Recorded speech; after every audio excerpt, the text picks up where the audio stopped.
প্রিয় নবী মুহাম্মদুর রাসূলুল্লাহ সাল্লাল্লাহু আলাইহি ওয়াসাল্লাম তিনি যখন ইসলামের কথা প্রচার করছেন, সাহাবীদেরকে, আপনার মক্কার মানুষদের কাছে, মদিনার মানুষদের কাছে দ্বীনের বক্তব্য উপস্থাপন করছেন, কোরআনুল কারীমের কথা উপস্থাপন করছেন, আল্লাহর একত্ববাদের বাণী ওই সমাজ থেকে বুঝবার বোঝাবার জন্য চেষ্টা করছেন।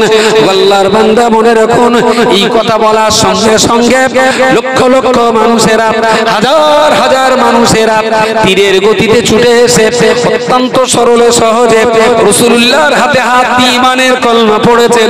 না না, ইতিহাসে কথা বলেনি, ইতিহাসে কথা বলে না। 41-এর দোরগোড়াতে আল্লাহ পাক যখন তাকে রিসালাতের দায়িত্ব দিলেন, গারে হেরায় কোরআন নাযিল হলো। ফিরে এসে মা খাদিজার সঙ্গে সমস্ত কথাবার্তা খুলে বললেন। প্রায় 6 মাস পেরিয়ে গেল, আল্লাহ পাক রাসূলুল্লাহকে কোরআনের দ্বিতীয় আয়াত নাযিল করে বললেন, ওয়ানজির আশীরাতাকাল আকরাবিন। ইয়া রাসূলুল্লাহ, ইসলামের এই শান্তির বার্তা, এই শান্তির কথাবার্তা গুলোকে আপনার অত্যন্ত নিকটতম, অত্যন্ত কাছের মানুষ যারা, যারা আপনাকে অত্যন্ত ভালোবাসে, রক্তের সম্পর্কে আপনার অত্যন্ত কাছের, যাদের সঙ্গে প্রতিদিন আপনার দেখাশোনার খাওয়া পেওয়া, যাদের সঙ্গে আপনার ওঠা বসা, আপনার একান্ত প্রিয়জন কাছের মানুষ দিগকে আগে বলুন। কাছের মানুষদের, কাছের মানুষদের সবাইকে, ওয়ানজির আশীরাতাকাল আকরাবিন, আপনার খুব নিকটবর্তী যারা, আপনি তাদেরকে এক এক করে একটু বলুন, লা ইলাহা ইল্লাল্লাহ ওয়া ইন্নী রাসূলুল্লাহ। রাসূলুল্লাহ তো এই সমাজটাকে খুব ভালো জানতেন, যেহেতু 4 বছর তিনি তায়েফে ছিলেন, তারপরে সেখান থেকে শুরু করে 40 পর্যন্ত তিনি তো মক্কাতেই কাটিয়েছেন। তার মানে পাক্কা 36 বছরের অভিজ্ঞতা আছে মক্কার জলবায়ু, আবহাওয়া, মানুষের মন মানসিকতা, সমাজ জামাত সম্পর্কে তিনি খুব ভালো বুঝতেন। এই সমাজটাকে তিনি 36টা বছর ধরে বুঝেছিলেন। খাদিজাকে বলছেন, জানো খাদিজা, আমার আল্লাহ আমাকে খুব কাছের মানুষদেরকে একটা কথা বলতে বলেছেন। বলছেন কি? তা বলছে, বলতে হবে এক আল্লাহ ছাড়া কোনো মাবুদ নেই, আর আমি মুহাম্মদ সাল্লাল্লাহু আলাইহি ওয়াসাল্লাম, আল্লাহ আমাকে নবুয়ত এবং রিসালাত দান করেছেন। বলুন সুবহানাল্লাহ। বলছে, আল্লাহ যদি আপনার বলতে বলে তা আপনি বলুন আপনার কাছের লোকদের, চুপচাপ আছেন কেন? বলুন, বলতে থাকুন। বলছেন, খাদিজা কাকে বলবো বলো দিন দেখি? আমার কওমের মানুষেরা, আমার প্রতিবেশীরা, ওরা জঙ্গলের বাঘকে দেবতা বলে, চালার পিঁপড়িকে দেবতা করে, ইঁদুর, শুঁশো, কাঠবিড়েল, হনুমান, বাঁদর এদেরকে দেবতা মনে করে। ওরা আসমানের চাঁদ, সূর্য, তারকা তাদের দেবতা মনে করে।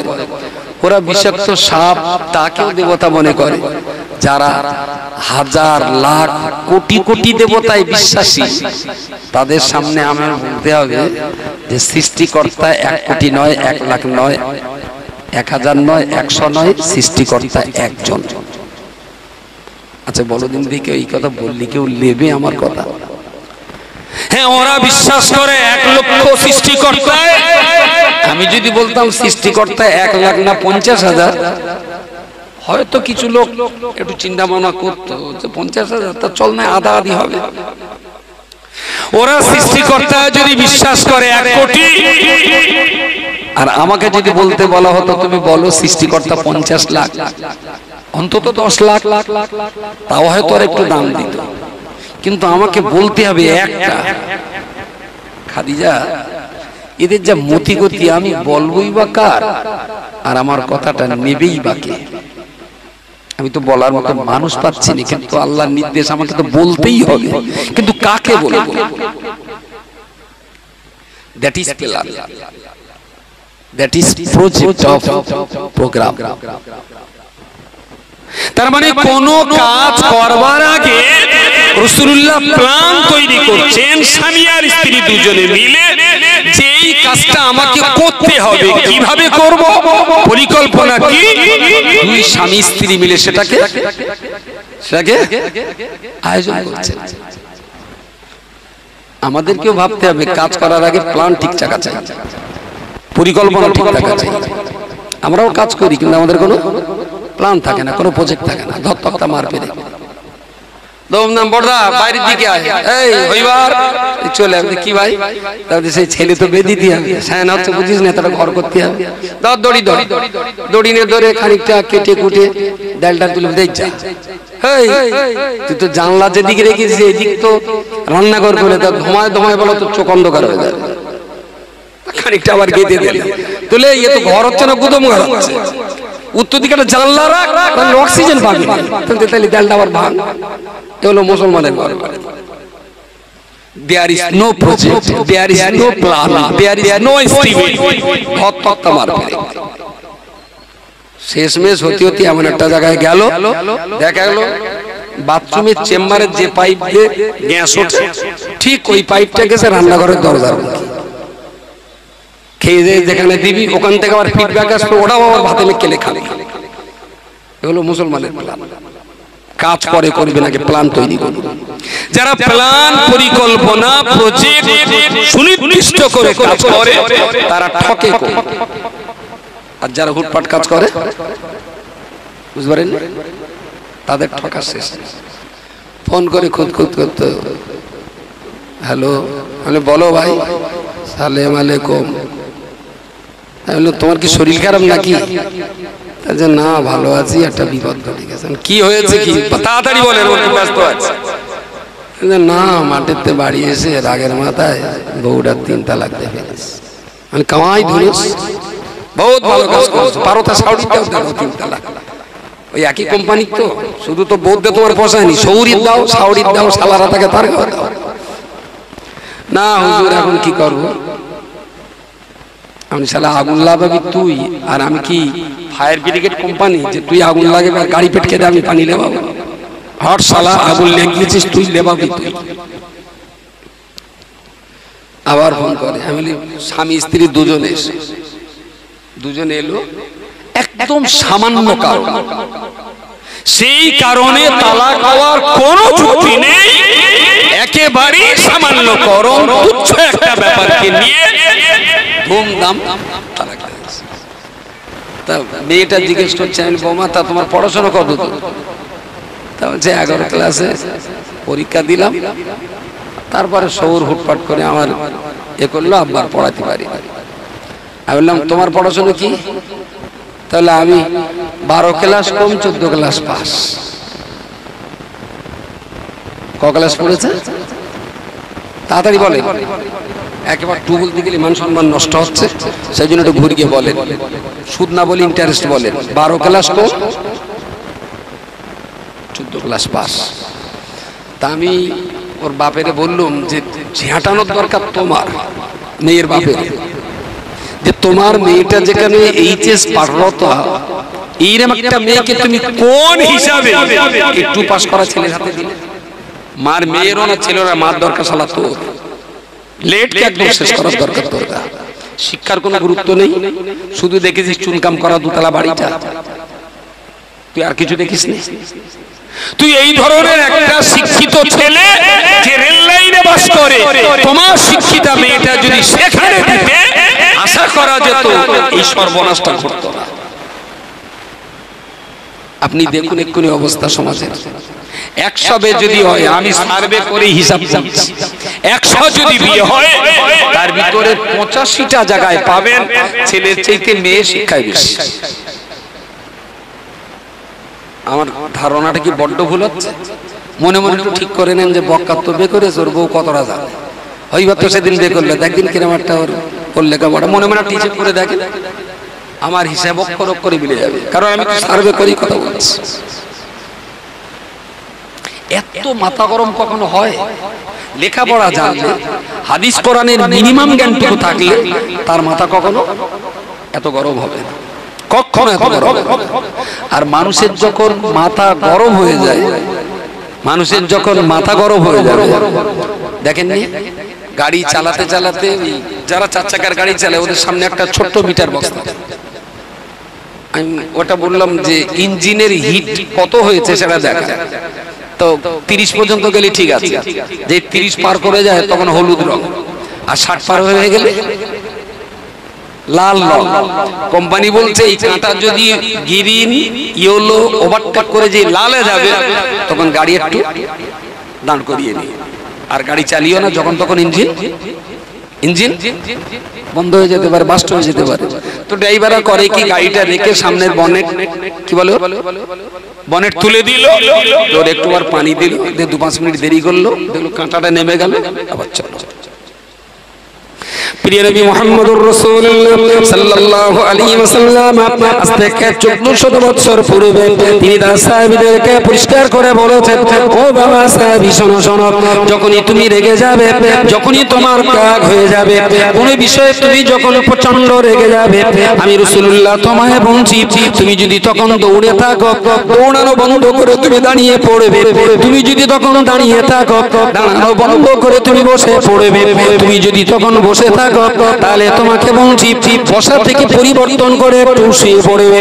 আর চেষ্টা করবে যখন প্রচন্ড রাগ হয়ে যাবে, রাগের মাথায় কোনো সিদ্ধান্ত নেবে না, রাগের মাথায় কোনো সিদ্ধান্ত নেবে না, রাগের মাথায় কোনো প্রস্তাব পাস করবে না, রাগের মাথায় কাউকে কোনো প্রস্তাব দেবে না, রাগের মাথায় কারো প্রস্তাব তুমি গ্রহণ করো না, রাগের মাথায় কারো প্রস্তাব তুমি প্রত্যাখ্যান করো না।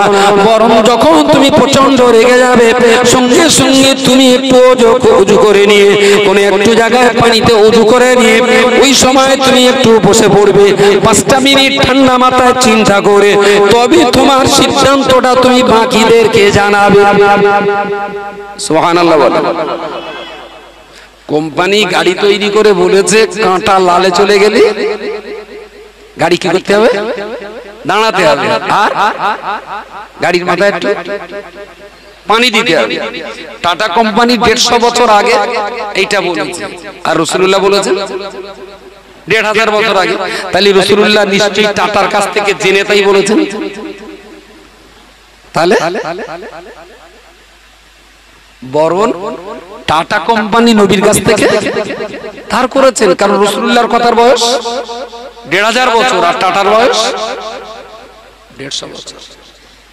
আচ্ছা, যে মুসলমানদের নবী 1500 বছর যেটা বলে গেছেন, ভারতবর্ষের টাটা, মারুতি সুজুকি, তারপরে ওই স্করপিও কোম্পানি, বোলেরো কোম্পানি, এরা তো 150 বছরের পার্টি, এবং এই গাড়িগুলো খুবই বিজ্ঞানসম্মত, অত্যাধুনিক প্রযুক্তিতে তৈরি। গাড়ি ধাক্কা লাগলে অটোমেটিক করবে, তো বেলুন এসে ড্রাইভারকে সেভ করবে। এছাড়াও আরো নিত্য নতুন প্রযুক্তি আসছে। এত অত্যাধুনিক প্রযুক্তি দিয়ে যারা গাড়িগুলো তৈরি করছে, এত আপডেট টেকনোলজি যারা ব্যবহার করছে, তারা যে কথাটা কাজে লাগাচ্ছে, এই কথাটাই আমাদের নবী 1500 বছর আগে বলে গেছেন। আর যে মুসলমান সেই নবীকে রাসূল বলে মানে, এই মুসলমান মাথা গরম করে কখনো বউ তালাক দিতে পারে? কথা বলেন, কথা বলেন। ও শুধুমাত্র আগা কাটা মুসলমান, আদারওয়াইজ ওর ভিতরে ইসলামের কিচ্ছু থাকলে এই সর্বনাশ করতে পারে, কখনোই এই ঘটনা ঘটাতে পারে। খুবই দুর্ভাগ্য এই জাতির জন্য।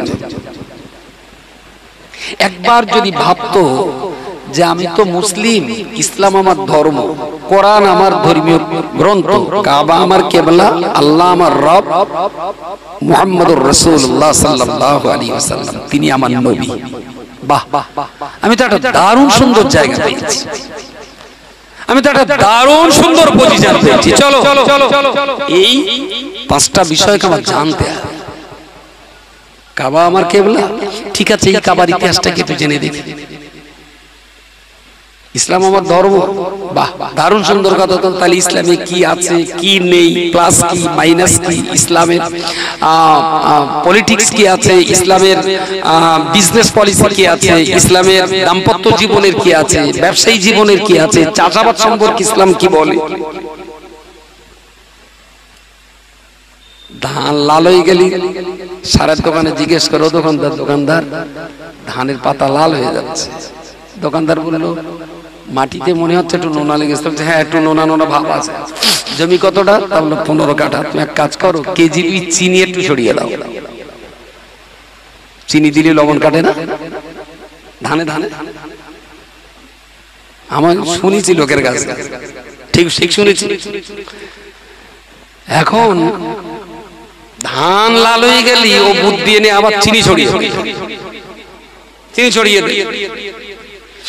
ওর 18 বছরের ছেলেটা শুধু মোবাইলে আঙুল ঘষতে চাইলাম, কোনদিন বাচ্চাটা নিয়ে একটা মোলসাবের কাছে গেল না, হুজুর হুজুর আমার ধান লাল হয়ে যাচ্ছিল, সাড়ে দোকানদার চিনি ছড়াতে বলেছিল, ছেলের মাথাও লাল হয়ে যাচ্ছে। এই এক ওয়াক্ত নামাজ পড়ে না, মসজিদে সন্ধ্যার পরে একটু কোরআন পড়ে, আর এর শুধু ফ্রি ফায়ার আর পাবজি নিয়ে ব্যস্ত আছে। হুজুর দেখুন না, ও চিনি দেওয়ার ব্যাপারটা ওরা ফার্টিলাইজার কোম্পানি বলেছিল, আর এ যে অমানুষ পশু তৈরি হচ্ছে, এর ওষুধ তো আপনাদের ছাড়া কোথাও পাওয়া যাবে না। হুজুর একটুখানি এর কোনো ওষুধ দেন দিন, কোনোদিন কেউ কথা বলেন বলবেন ভাই যুগ জমানা খারাপ, সেই রহমতুল্লাহ ছেলে শাসন করবে, ছেলেকে গলায় দড়ি দিল, তারপর উত্তরপাড়ার ভদা ও ছেলেটা চড় মেরোলো বলে সে ট্রেনে গলা দিল। এই ছেলে তুই জন্ম দিচ্ছিস না, ছেলে তোর জন্ম দিচ্ছে।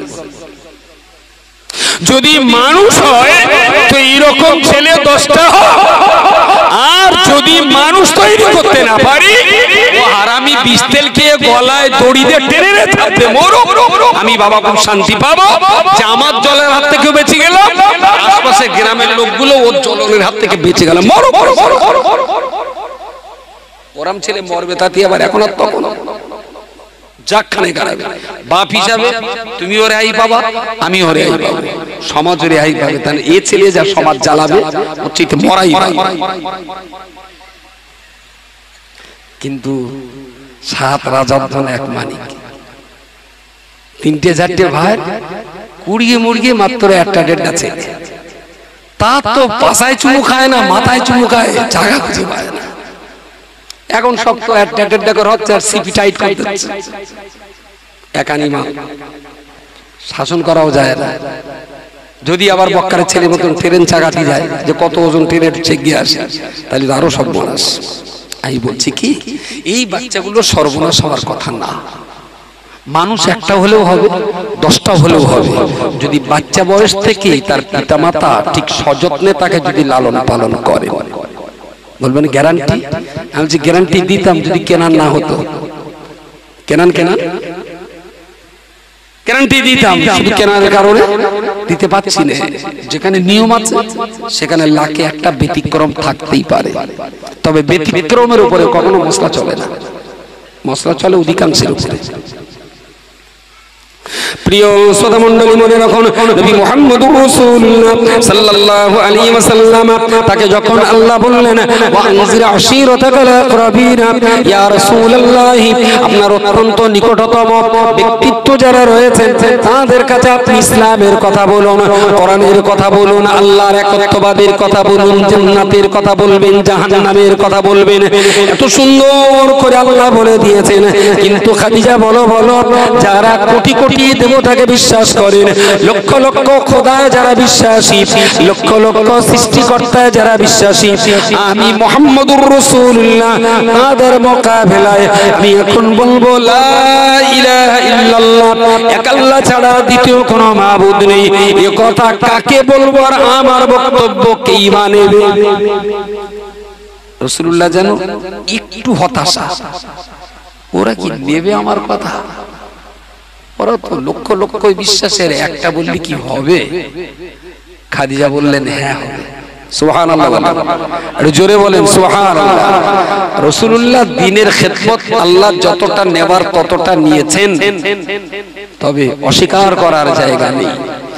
জগৎ জননী খাদিজাতুল কুবরা রাদিয়াল্লাহু আনহার মতো একজন অত্যন্ত সতী, সাধবী, বিজ্ঞ এবং জ্ঞানী মহিলা যদি রাসূলুল্লাহর সংস্পর্শে না আসতেন, তাহলে নবীর এই দ্বীন প্রচার হয়তো এতটা সফলতা এত তাড়াতাড়ি আসতো না। কি বলিস বাবা যায়, হতো হয়তো আরো 5 বছর বেশি টাইম লেগে যেত। খাদিজার যে অবদান ইসলাম প্রচারের পিছনে, ইসলাম প্রতিষ্ঠার পিছনে, এই অবদান কখনো বলানো নয়, কখনো বলানো। বলছেন আপনি বলুন, লোকে আপনার কথা শুনবে। বলছে আমার কথা লোকে শুনবে? তাহলে হ্যাঁ শুনবে। বলছে আমার কথা যে জনগণ শুনবে এর কোনো প্রমাণ কি খাদিজা তোমার কাছে আছে যে তারা তোমার কথা শুনবে?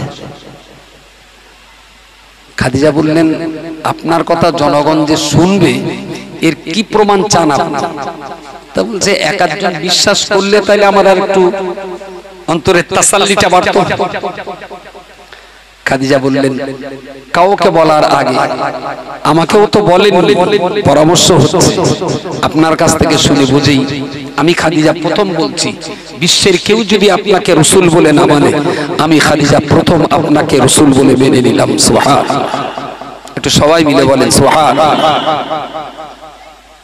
আচ্ছা আপনাদের কি মনে হয় যে এতটা লোক বসে বসে আমি কথা বলছি আপনারা শুনছেন, এইবার এখান থেকে বাড়ি যে গিন্নিটা ডেকে বলবে ওঠ, মাটিয়া শিবচন্দ্রপুর জলসায় গিয়েছিলাম, ওরা প্রায় 150-200 মানুষ একসঙ্গে বসে বসে আমার সভা শুনেছে, তুই একটু বস, আমি 1.5 ঘন্টা ওয়াজ করবো তো শুনতে হবে।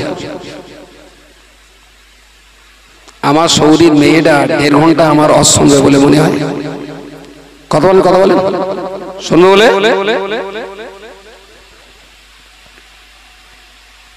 আসলে নিজের ব্যক্তিত্ব, নিজের থিওরি, নিজের চিন্তা চেতনা, নিজের গবেষণা দেশের অন্যদেরকে যত সহজে খাওয়ানো যায়,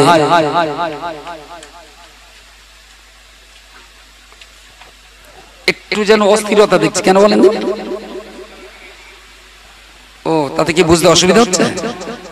হ্যাঁ ও কানে আসছিল, এবার কি ঠিক আছে? আসলে বক্তাদের আবার না পিকআপের তার একটু ঢিলা হয়, কখন যে বাড়বে আর কখন যে কমবে এটা একটু বোঝা মুশকিল। যাক, যেটা বলছিলাম, কোন ব্যক্তির ব্যক্তিসত্তা, কোন ব্যক্তির ব্যক্তিত্ব, কোন ব্যক্তির মর্যাদা, কোন ব্যক্তির চিন্তা চেতনা গবেষণা সূত্র থিওরি দেশের জনগণকে যতটা সহজে খাওয়ানো যায় বাড়ির বউকে, কথা বলেন, আমি সোনার অক্ষরে লিখে দিতে পারি, চেক করুন। দেশের যত মৌলভী সাহেব তাবিজ লিখে অন্য লোকের গলায় ঝোলায়, আর ওই মৌলভী সাহেবের লেখা তাবিজ দেখেন বোর গলায় আছে, বোর গলায়, কারণ জানে আমার এই জিনিস সকালে ফজরের নামাজ কাজা করে, ও শালা তাবিজি জেন কেন পিঁপড়েও পালাবে না। অন্যের কাছে পীরত্ব ফলানো খুব সহজ, কিন্তু বাড়ির বোর কাছে। এই জন্য রাসূলুল্লাহ বলেছেন কাউকে ভালো বলার আগে চেষ্টা করো তার বোর কাছ থেকে একবার শুনে নিয়ে লোকটা ভালো না খারাপ। আচ্ছা কতটা গভীর কথা বলুন দিন। 1500 বছর আগে বলেছেন কাউকে ভালো বলার আগে তার স্ত্রীর কাছ থেকে একবার খবর নাও সেই লোকটা কেমন। যদি স্ত্রী ভালো বলে তাহলে নিঃসন্দেহে তাকে ভালো বলা যেতে পারে, কারণ তার জীবনের মাইনাস কোথায় কোথায়, ভালোগুলো তো দেশের জনগণ দেখে আর খারাপগুলো সব খারাপগুলো স্ত্রীর কাছে তারা।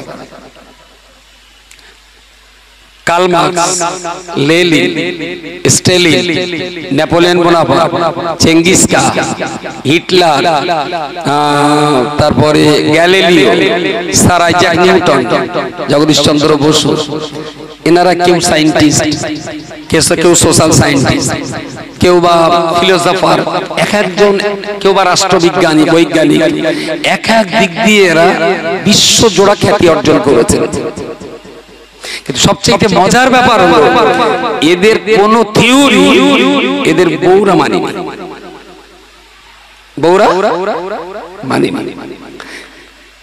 হিটলার যখন 80 লক্ষ ইহুদিদের পুড়িয়ে মারছিল, হিটলারের বউ বিরোধিতা করেছিল, বলে এটা পড়ানো ঠিক না। স্বামী একটা কাজ করেছে, বউ বিরোধিতা করেছে। লেনিন, স্ট্যালিন, কার্ল মার্কসের ক্ষেত্রেও একই রকম। পৃথিবীর একমাত্র নেতা, একমাত্র মহান ব্যক্তিত্ব মুহাম্মদুর রাসূলুল্লাহ সাল্লাল্লাহু আলাইহি ওয়াসাল্লাম, যার নীতি ও আদর্শ,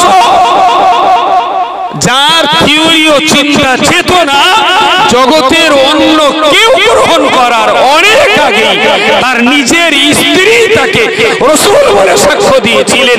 এটাই হলো মুহাম্মাদের সততার জীবনের সবচেয়ে বড় দলিল আর বড় প্রমাণ। রাসূলুল্লাহ যে ন্যায় সত্যের মানদণ্ডে দাঁড়িয়েছিলেন, তার সবচেয়ে বড় বিজ্ঞান ভিত্তিক একটা দলিল হলো তার স্ত্রীকে মেনে নেওয়া। রাসূলুল্লাহর জীবনের শস্য দানা পরিমাণ যদি কোনো মাইনাস থাকতো, সেটা খাদিজার চোখে ধরা পড়ত।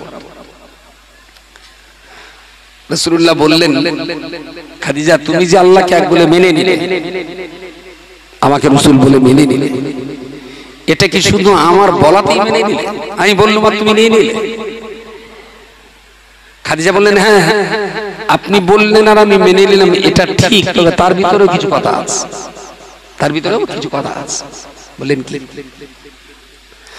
মাজান খাদিজাতুল কুবরা রাদিয়াল্লাহু তাআলা আনহা উনি বর্ণনা করে বললেন, ইয়া রাসূলুল্লাহ, ইয়া হাবিবাল্লাহ, আপনার 18 বছর বয়স থেকে আমি খাদিজা আপনার সঙ্গ পেয়েছিলাম। তখন আপনি আমার ব্যবসা বাণিজ্যের কর্মচারী ছিলেন।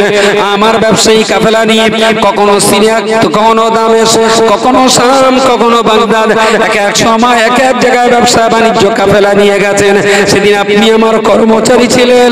তারপরে আপনাকে আমার বাড়িতে রাখলাম, আপনার সঙ্গে আমার বিবাহ বন্ধনে আবদ্ধ হতে হলো। আজকে আপনার বয়স 40 বছর, কিছু কম বেশি আজ থেকে 22 বছর আগে আপনাকে আমি চিনি, অত্যন্ত নিকট থেকে চিনেছি।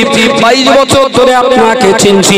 আর এই 22 বছরের ভিতরে পাক্কা 15টা বছর একই বালিশে মাথা দিয়ে একই বিছানায় শয়ন করে অত্যন্ত নিকট থেকে আপনাকে চিনেছি। টোটাল 22 বছরের জীবনে আপনার জবান আর আপনার ঠোঁট দিয়ে আমি খাদিজা কখনো একটা মিথ্যা কথা বলতে দেখি নাই। 22 বছরের জীবনে অন্য মানুষকে কোনোদিন অপমান করতে দেখিনি। 22 বছরের জীবনে কোনো একটা মানুষকে কষ্ট দিতেও কখনো দেখিনি।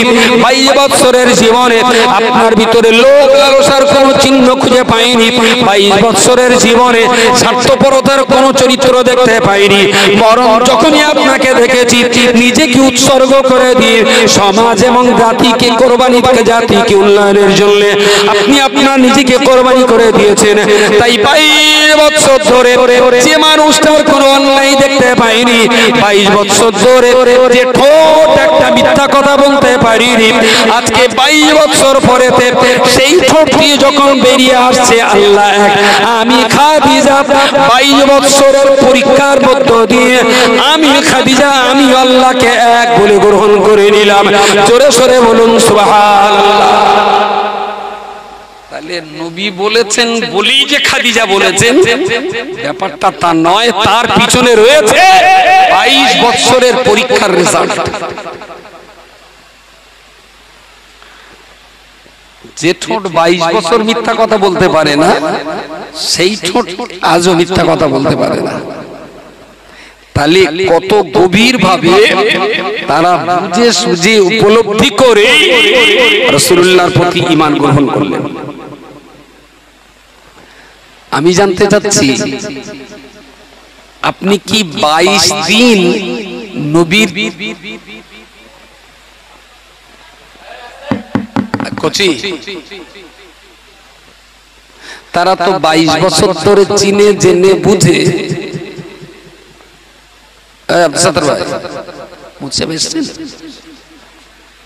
আগে তো তুমি লাগো, পরে লাগবে না। তো আমাদের কি 22 ঘন্টা টাইম জীবনে হয়নি যে 22টা ঘন্টা নবীকে নিয়ে একটু ভালো করে পড়বো, জানবো, বুঝবো, উপলব্ধি করব, তারপরে কলমাটা পড়বো? বলেন বলেন। এর ভেতরে এমনও ভাই আছে যাদের জীবনে 22 ঘন্টা নবীকে নিয়ে পড়ার সময় হয়নি, আর সময় কখনো দেয়নি। আর নবীর জীবনী বই পড়ে লাভ কি হবে? তার চাইতে মাটিয়া শিবচন্দ্রপুর মোড়ে বেকির রাস্তার চায়ের দোকানে বসে থাকলে এতে কাপে সব হবে। ওরা এই সব হাত ছাড়া করবে গ্রাম সবাই যেতে পারেন, ওরা 12-14 জন সুন্নতে মুআক্কাদের হক আদায় করে, প্রতিদিন 4 দোকানে বসে থাকে। আশ্চর্য ব্যাপার। সুতরাং আপনি যত বেশি জানবেন, পড়বেন, বুঝবেন, উপলব্ধি করবেন, ততই বেশি আপনার অন্তরে নবীর প্রতি ইশক, মহব্বত আর ভালোবাসা জন্ম নেবে। আর জানবেন না, বুঝবেন না, পড়বেন না, আপনি বলবেন আমি নবীর আশেক বান্দা, আমি বলবো তুমি শালা এক চিটিং বাজ, ধাপ্পাবাজ। যিনি যাকে যত বেশি চিনবে, তার প্রতি তার অন্তরে হয় ভালো বেশি মহব্বত জন্ম নেবে, না হলে বেশি শত্রুতা জন্ম নেবে। যে কেউকে সবকে যত চিনবে সে তত ভয় করবে, আর যে মধুকে যত বুঝবে তত বেশি সকাল সন্ধ্যা মধু খাবে।